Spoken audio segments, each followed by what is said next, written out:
Hi, I'm Peter J. Ray. Welcome to Adventures in History. Today's topic is Comedic Pedro 1962. Now, the cover of today's video is Jackie Gleason, and he was my father really enjoyed him, his comedy. Jackie Gleason was a great comedian and actor and singer. Was very popular in the 1950s and 1960s, especially he was in a program called The Honeymooners that had these two couples, and he was the husband of one of the couples. He played this character named Ralph Cramden, who was a New York City bus driver, and then he had his wife Alice, and then his friend Ed Norton, who was worked for the sewer department, played by Art Carney, and his wife Trixie. And so, yeah, my father. Of course, in 1962, I don't remember this, but they had these, that show, The Honeymooners, came out in 1955, 1956, very briefly. There's only about 39 episodes, but the reruns have been going on ever since, and they were very popular in the 1960s. And I remember watching those with my father. And what was funny is my father would laugh out loud and he really enjoyed the humor of Jackie Gleason. And I was surprised when my father would laugh out loud because, I was kind of, I became a television addict, watched way too much TV, and I would just be in kind of a stupor, just passively watching. Whereas my father, who had worked hard all day, would come home and unwind, watch a little TV, and he would really let out a loud laugh at the jokes of Jackie Gleason. It was from Brooklyn. I read a biography of Jackie Gleason. He had a tough childhood. Yeah, I think he was an only child. And his mother was kind of overly protective, and he had to stay at home a lot in the apartment in Brooklyn. She was worried he would get in trouble out in the mean streets of Brooklyn. And every Saturday he'd go to the movies once a week, and then a lot of times during the week he was just at home alone. And he started practicing stand-up comedy as a boy, just to sort of pass the time, and that led to his career. Very funny guy. And supposedly the character Ed Norton on The Honeymooners supposedly was the inspiration for the character Barney Rubble in the Flintstones, and also the cartoon Yogi Bear.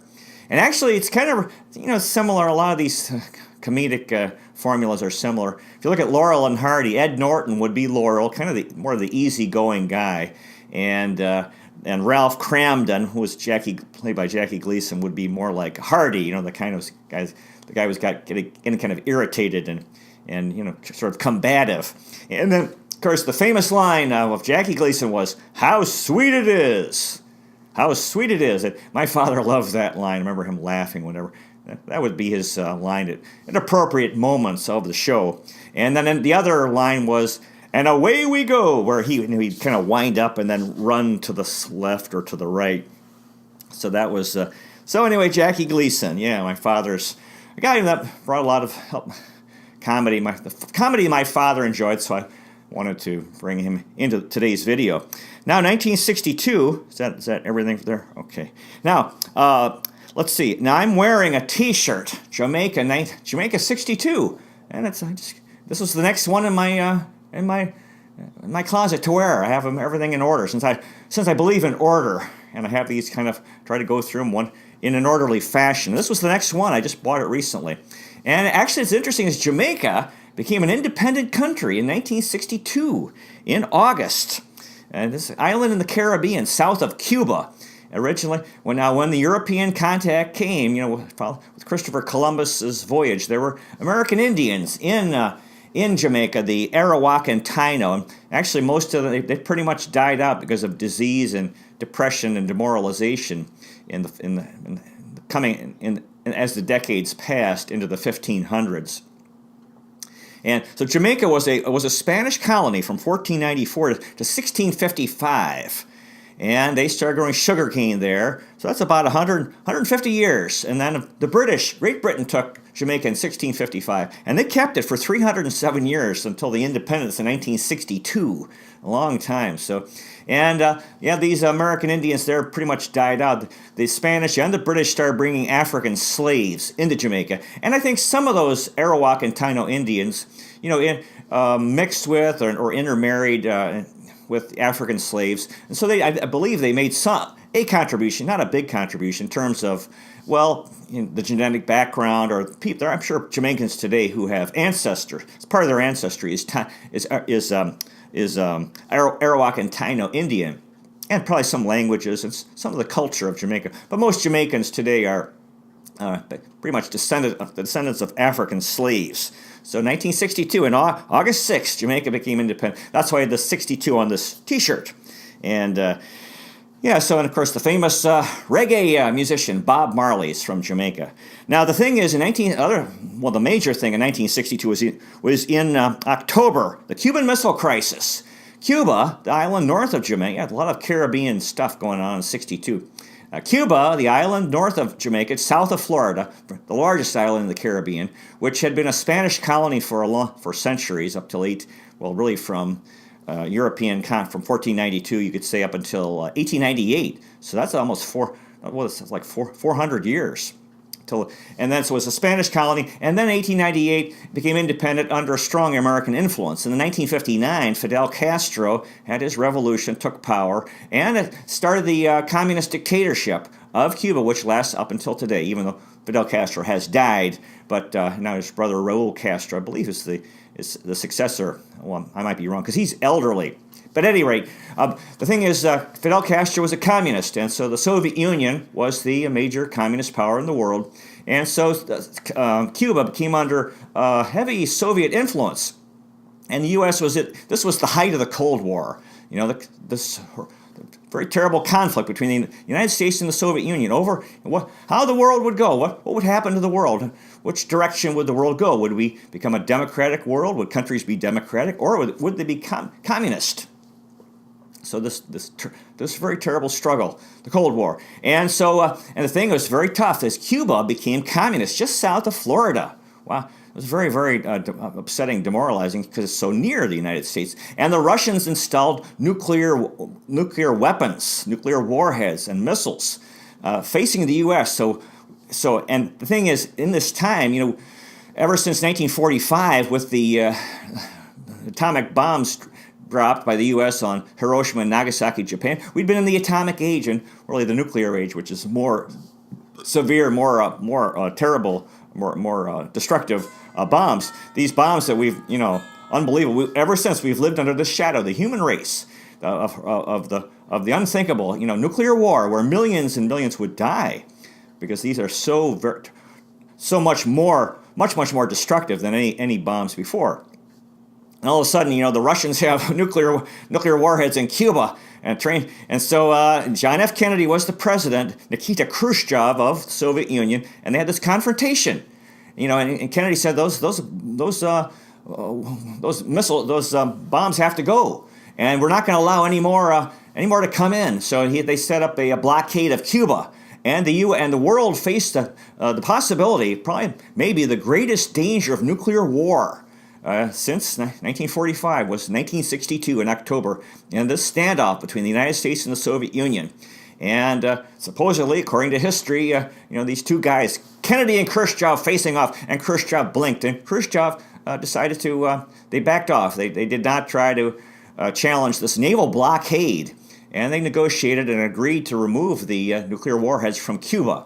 And so it was, I'm sure my parents and others, this went on for about 2 weeks. It was a big thing in the news. Everyone was worried, my God, what's going to happen? Are we all going to die in a nuclear war?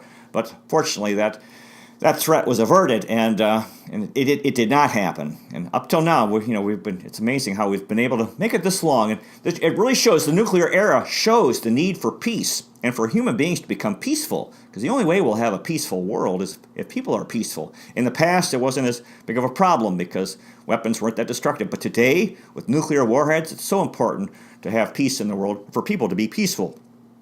Okay, very good. Now, my family life. My father turned 38 in 1962, and he was doing well financially as a lawyer. And we started going to the early 60s. We started going to Florida. Indian Rocks Beach was one of the places, and the story that I've heard in our family is that we were in a place where there were alligators somehow nearby, and that I wandered away, and they lost me. Oh my God, where's Peter?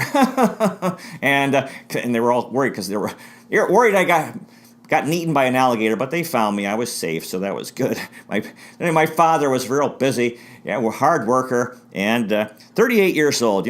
20 years younger than I am now. My mother also was 38 years old, and so they had these 4 kids. We were all growing up, and had our family life there on 20689 Beechcliff Boulevard. And my mother was very busy in the Parent Teacher Association, PTA, and not only with 4 kids and taking care of this household, but serving in the public schools and helping out with the schools. And she was the president, so that was a lot of work for her. And both of my parents were very service-oriented people. They still were heavily involved in the Lake Erie Nature and Science Center here in Bay Village, west of Rocky River, which is still operating. And my father helped raise the money for the building of the original building. So he's one of the founders. A real nice place here. It's free. They have snakes and fish and turtles and stuff like that. And outside they have birds and different, like a bald eagle and different birds and some animals. Real nice. And we used to go there as kids. They have nature camp. So anyway, my brother Mark turned 10 years old. He was 10 years old. He was in the 5th grade. Now, Mark did make friends. He finally, it was a tough adjustment, especially with the Gregory family. They were over nearby next to Rocky River Park. And Greg and Steve. And Mark told me the story that one time they were playing in the backyard, in their backyard. They were on Lake Erie. We were across the street. And they had a cliff at there was like a drop off, and they were running back and forth to see how close they could get to that cliff. And Mark apparently ran too far and went down that cliff. And he got hurt. He was wounded. He had puncture wounds in his legs, and he had scars from that. So you could say he won that bet. He went down. And it was pretty dangerous. But he survived that. And the mother, Mrs.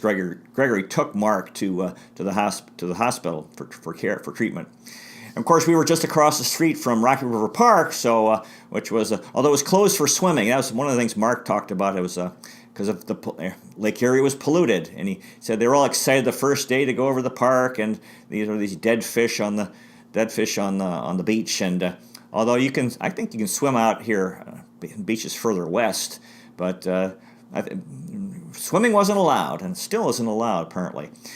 But I know Mark, and during these years he's probably playing football over there, American football, and they used to flood the field below. It's kind of a basin, and they'd flood it. And I played a lot of baseball there years later. They would flood it for ice skating in winter. And it's just we could see it from this park, just very near, extremely convenient. So Mark was in 5th grade. He was one of the big kids at Kensington Elementary School. Real nice walk. As I told earlier. My sister Pamela was turned 8. She was in grade 3, and she and Mark were rival. I'm sure she had friends as well. Well, my father and Pam were very close. She had a strong spirit. Pam had kids, and she and my mom would battle. Yeah, that's how it used to be. Because Pam, my mother had to have her way. My mother's very strong-willed, really, and she had to have her. And Pam was strong, so they would have battles of wills. Yeah, partly over what Pamela would wear to school. We didn't no school uniforms in America, so they would fight over what Pam would wear to school. Patricia started kindergarten. She was 5 years old. So that's the age when you start going to kindergarten. Half days, and this wonderful walk that the 3 kids, my 3 older siblings, were going to school. Real nice, beautiful walk. Oh gosh, down the street, Beechcliff bends down and goes down, and then it comes back up. And there's these two, like I said, these 2 triangles of grass. I was walking that here. All these, when I was a kid, I didn't pay much attention to, but now it's really you could say a poetic walk, a beautiful walk, and relatively short. Now I turned 2. I was 2 years old, so as they say, the terrible twos. I read an amazing book by Maria Montessori, the founder of the Montessori schools, and she made the point. They say that they have this expression, terrible twos. That 2-year-old children are supposedly terrible. They're very mischievous and misbehaving. And she said no, they're just misunderstood. That that a 2-year-old child is actually they're walking and talking and exploring and trying to and they like to manipulate things with their hands. And most people's homes are not set up for that. most people's homes are set up to impress people, with nice things, nice furniture, and nice little knickknacks around. And that constantly you'll have, what happens with 2-year-old kids around that age is the parent mother saying, no, no, no, because the child is trying to, develop and, interact with the world, which is the home, really, mostly. And then he's getting in trouble because he might break things. And she would say, she made the point, I thought in her book, it's called The Secret of Childhood, an amazing book, that parents don't understand their children and their needs as time passes from birth really up until the adulthood, the various stages, because we tend to raise our kids the way our parents raised us. And so most people don't want. Now, if you try to learn about these things, actually, then you end up in conflict with other adults who say, no, that's not how you raise your kids, because people have ideas, and that's one of the challenges in life is culture. Everyone doing things the same way, and then if you do things differently, oh, what are you doing? And so I thought that was a fascinating book. And so anyway, I was 2 years old, and I'm sure, I think of my poor mother with 4 kids. They were all Mark, Pam, and Patty were coming home for lunch. During the day, and then my mom was taking care of the home and the laundry and the cooking and going to the grocery store, and then this service work, cleaning the house and the laundry, all this stuff. So, and this grocery store she should take me to. It's not it's still there. It's under new management, which is relatively close. And I remember going down the cereal aisles, but my mother. So that was our family a lot. So that was 1962. People were scared because of nuclear war. Jamaica became independent in the Caribbean. My mother was, I think her mother was feeling bad because the British Empire was disintegrating. All the British colonies were becoming independent. But that's how life is. Things are always changing. So that's the story. Anyway, thank you so much for watching. I really appreciate it. God bless you. Take care, and I'll see you next time.